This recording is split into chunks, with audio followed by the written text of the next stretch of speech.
Welcome to this episode of the Boss Builder Podcast, where we talk to great bosses and those who build great bosses about what it takes to be a great boss. And now, here is your host, the founder and CEO of Boss Builders, Mac Monroe.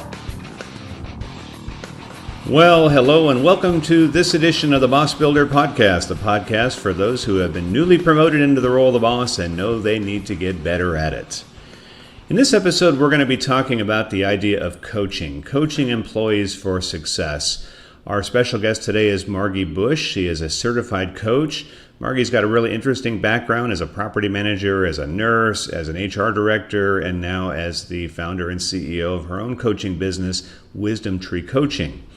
Margi's going to talk to you about some techniques that you can use as the first line supervisor to ensure that your direct reports are performing at the highest level possible, some really special how-tos, and even some great resources for those of you who are interested in learning more. So without further delay, let's meet with our special guest, Margi Bush.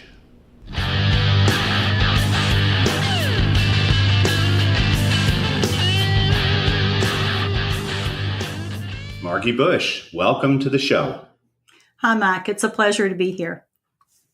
Margi, you have a very interesting background in addition to your coaching expertise. And so before we start talking about coaching as a discipline for the boss, I wonder if you'd take a moment just to talk about your background a little bit. Sure. So when I think back to my first professional career, I was a licensed nurse and I worked in behavior medicine. And I worked at a time when patient care was the majority of the job.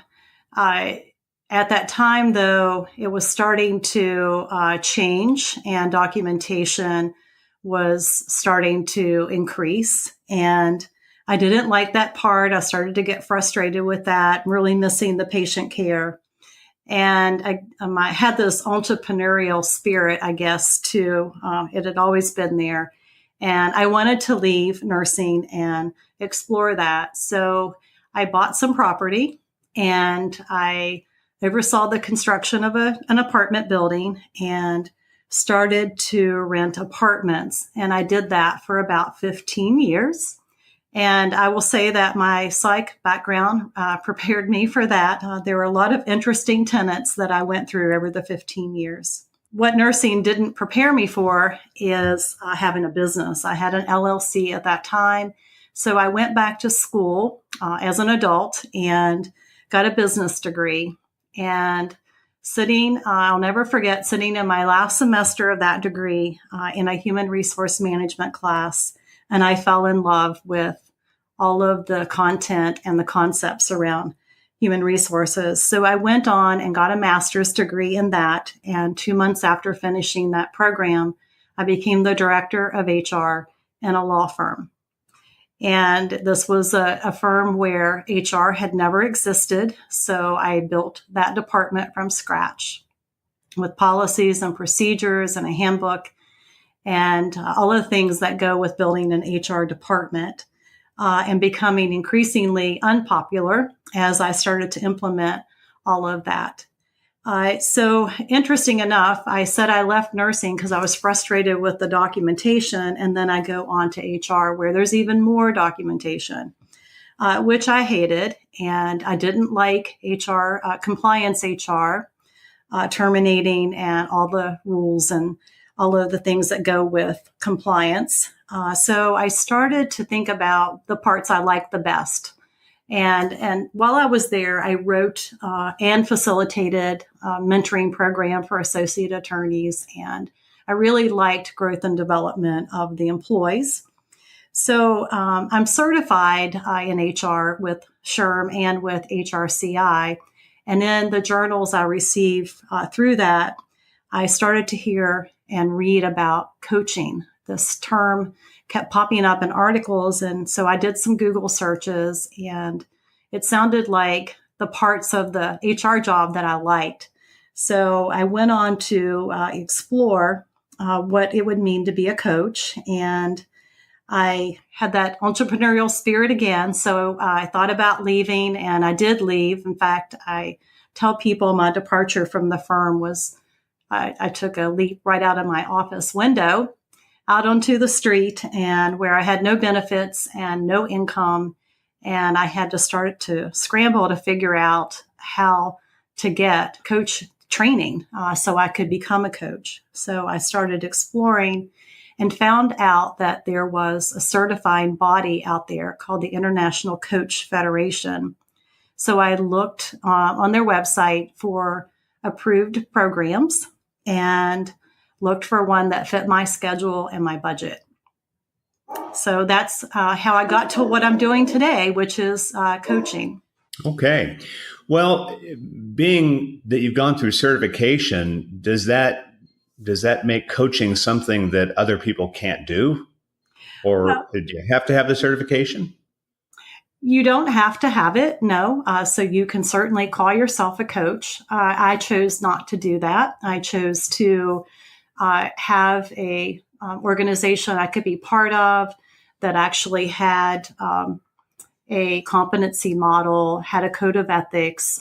Someone of my personality preferences needs a lot of structure around what they're doing. And so in the training that I received, I did a professional coaching course, and then I did a master's level. And that gave me the hours. Not anyone can belong to that organization. You have to actually have gone through one of their approved programs, and there's many of them to choose from. And so, but the membership was important to me because once I became a member of ICF, I could go on and get a higher level of coaching, which I have. We call it ACC, but that just means an associate certified coach. It's one of their levels of certification, but it's one that I'm finding that organizations are looking for, more for the certified coaches. And I kind of got off track. To go back to your question, yeah, Mac, you can be a coach. But when I work with or have contact with those folks, what I find really that they're doing is more consulting or advising or mentoring, having masterminds, and meeting needs of their clients in those ways, not really what I do, which is a pure coaching approach. Well, I see the need for having that body of knowledge, because if anybody can be a coach, that means anybody can give advice that may not be good advice. So thankfully, that certification is there. Now, we've thrown the word around quite a bit, and I know that coaching means a lot of things to a lot of different people, but how would you define it? Okay, so I have two definitions, and one that I follow, which is through my certifying body. And I won't read the full definition, but really the way they define it for us as certified coaches is that we partner with a client. And so we have, thought-provoking types of conversations where we follow some type of curiosity and have a creative type process. And we're really there to support them and hold them accountable for their goals. A simple definition, which I really like to follow as well, and then I teach, is it's just sitting with some element of curiosity, just being curious, asking open questions, looking for solutions, some actions, so that we can have a plan and then get results and then that accountability piece. Well, then, the audience for the Boss Builder podcast is people who are newly promoted to the role of the boss. And so you say that coaching should be a discipline for the boss. What would that mean? That's a good question. I get asked that a lot. Discipline, for most people, they think of the first thing as punishment. And so I don't mean it as punishment for any boss. What I want them to think about is this is a different field of a study for a boss. It's a higher level of learning and skills, but what they learn is a different way to gain knowledge. And when I talk about knowledge, is getting knowledge about their direct reports, about what's going on with them so they can better develop them. Well, the fact that you say it's a discipline suggests it's going to be a lot of work. And so if you're listening to this podcast to be the best, you're going to have to put in the time. And this sounds like it would be a pretty worthy endeavor. Now, you mentioned something a little bit earlier about sitting in curiosity. Can you talk to us a little bit more about that? Sure. So you know that that's a favorite word of mine, and it's definitely one of my strengths. And when I think of curiosity, really, I see it as it's an essential skill that all of us need to use, especially an essential skill for a manager, or as we like to call them, the boss. But what curiosity really gives us is it gives us more insight to anything that we're doing. If we're curious and we're asking questions, it helps us. It helps me be a better coach. It helps me be a better friend to people. It helps me be a better trainer for managers. And using this, it helps me be a better mother. Anything I do, if I'm sitting in curiosity, it helps me. It's just funny. We don't hear people talk about the word much. We don't see people really using the skill. When I work with my clients, it really helps me have better conversations with them. And I find in working with managers, it helps them have better conversations with their direct reports. And before I get off of my rant on curiosity, I want to add that it really requires two things if you're going to be effective when you're going to sit in curiosity. And that's a willingness to stay quiet and to listen. And the second one is to be fully present with people and limit distractions. In fact, don't have distractions. You can't listen and sit in curiosity if you have those.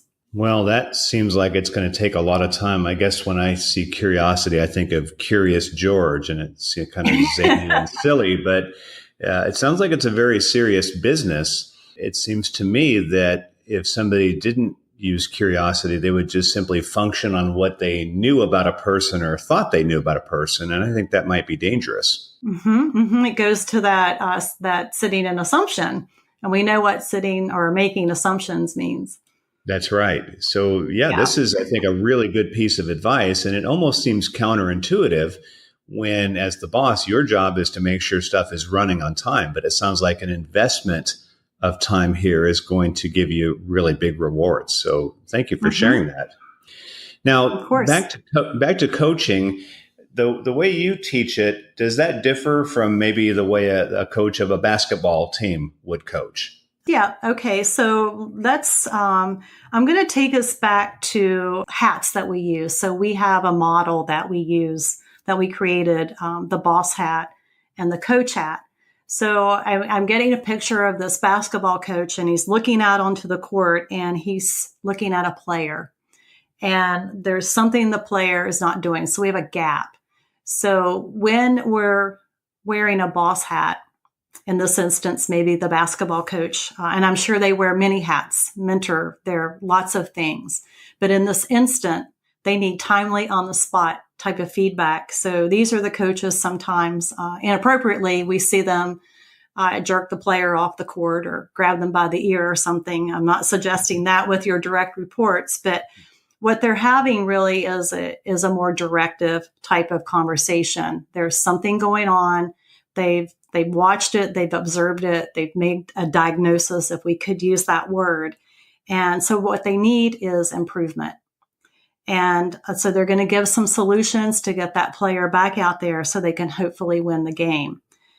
When the way that it differs from that is with a coach, and what I'm doing is more supporting and suggesting that the boss would use this hat and be curious, ask open questions to develop someone, to co-create solutions. And these would be more scheduled. So a little different than the coach on the court.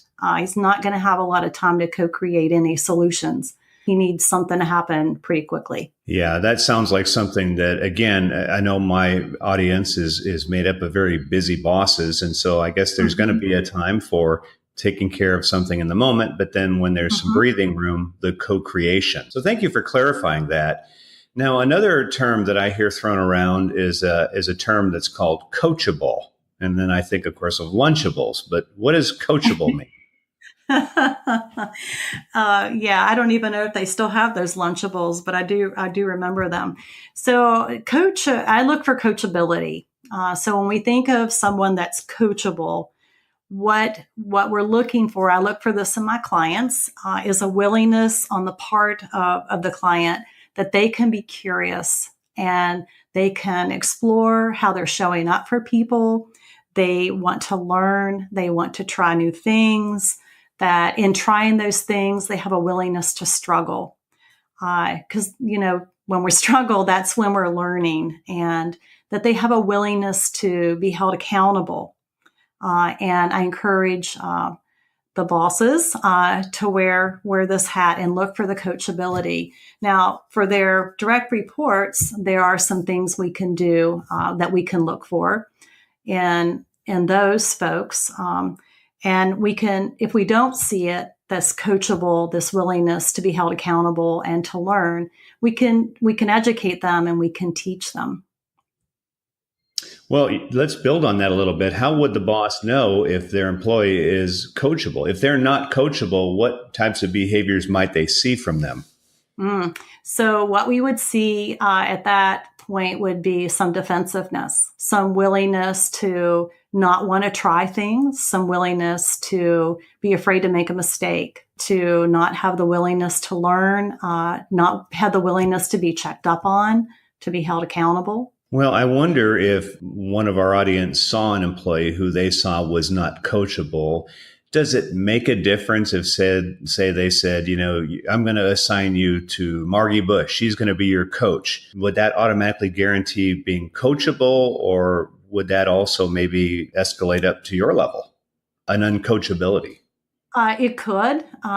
Now, sending them to me is not going to make them coachable, but it could be sending them to me could help me better educate them on what it means to be coachable and get their buy-in and let them see the benefits of that. Yeah, it just seems to me that if a person feels embarrassed or they feel inadequate or incompetent, they may not want to hear it from anybody. So it'd be kind of like peeling back the layers of an onion. Now, back to different buzzwords, and there's plenty of them that come floating around. I've heard terms like soft coaching. So when you hear something like that, whatever that means, I don't know. What's your opinion of that? Little add-ons to your field of study, coaching. When I think of soft coaching, I think of, it doesn't make any sense to me. When I hear coaching and feedback in the same sentence, and that's what I got curious about what soft coaching could be. And that's the gist of it. It's saying, hey, let me give you some feedback. So you're either coaching or you're giving feedback. They're totally opposite things. Okay. Well, it just seems like everybody's looking for a shortcut around this very challenging and difficult discipline of coaching. And then it sounds like coaching and feedback are two very separate things. So for our listeners now, can you describe a typical coaching scenario? And are there any tools you recommend? Do you recommend using a script? What would you suggest to our audience? I would not recommend using a script when you're actually coaching. When I teach the program, though, we do go through and learn a process. It's a very easy to use process. It's easy to grasp and learn. And with that, with each step, there's a script to follow. And we use the script for practice sessions only. Well, tell me more about this program that you offer, because I know that my audience probably realizes after listening to this podcast that they probably have some work to do. Do you have a program you'd recommend? I do. I do have a program, and what I teach in that program is parts of that boss coach hat. So I teach what it is to be coachable, how to look for that, how to make corrections if someone's not coachable. We learn the process and the steps. I want to go back when you were talking about the soft coaching. What I do teach them too is the difference. So the difference between coaching and feedback, and we follow that. We follow a performance cycle, and when we have that in there. So coaching differs from the feedback in other ways that I didn't explain earlier. Is When we're giving feedback, and it could be positive or negative, but typically in that boss hat, we are giving some type of corrective type of feedback. We're looking at past behaviors. So we're talking to them in a way that they're going to listen to us. So it's more telling. There's a need for us to give them some understanding of how they can make adjustments so that they're meeting expectations. So we spend some time on that so that they understand and they can see clearly then when we move over to the real coaching, the coaching skills that we're looking at today. So we're looking at today and future behaviors so that we can develop the direct reports so that we can give less of that feedback. So what we're doing when we're coaching, and we teach this and practice this, is to listen so the others are talking. And that means listen so the direct reports do the talking. And then we sit back and support them as they go out and try new things. Well, I guess for those in the audience that really push back on having to wear that boss hat, it sounds like by mastering wearing of the coach hat, performance is going to improve and you may not have the need for as much of the boss hat type interventions. Is that correct? That is correct. And when they go through my training and they start to see that, then they are more excited about wearing the coach hat, and they start to see it as this is not a time-consuming thing like they first come into it thinking. That once you practice and use it, the conversations are shorter, and really you don't have to do a lot of that corrective type of feedback anymore. That's great. Well, Margi, we really enjoyed having you on the show. How can our listeners reach out to you and find out more about your program, or even maybe being coached by you? Okay, so they can find me two ways. They can go to my website, which is www.wisdomtreecoaching.com, or they can find me on LinkedIn. So I'm there under Margi, which is Margi Bush. Excellent. Well, Margi, thank you so much for agreeing to be on the show. We appreciate all the great advice, and just look forward to hearing from you in maybe a future episode talking about another passion of yours, which is the idea of personality types. So that'll give us something to look forward to for next time. So again, thank you, and have an awesome afternoon. Thank you so much, Mike. Again, it was a pleasure to be here.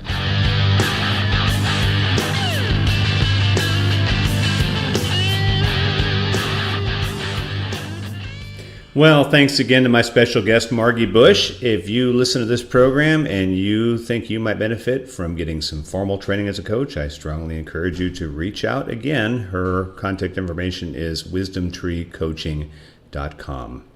You know, Boss Builders offers a great deal of training for you as the new boss. We have our famous Boss Builder Academy, which enables you to watch a series of how-to videos on how to be a great boss and participate in monthly webinar roundtables. We also have our on-site programs, which myself or one of my certified trainers come to your site and present our driving results in-house curriculum, practical skills on how to be a better boss. Thank you so much for tuning in, and until the next time we meet, get out there and be the absolute best boss ever. Goodbye. You've been listening to another episode of the Boss Builder Podcast with Mac Monroe. To get more information on being a great boss, visit us online at thebossbuilders.com or at Mac's blog, macmonroe.com. Until next time, get out there and be a great boss.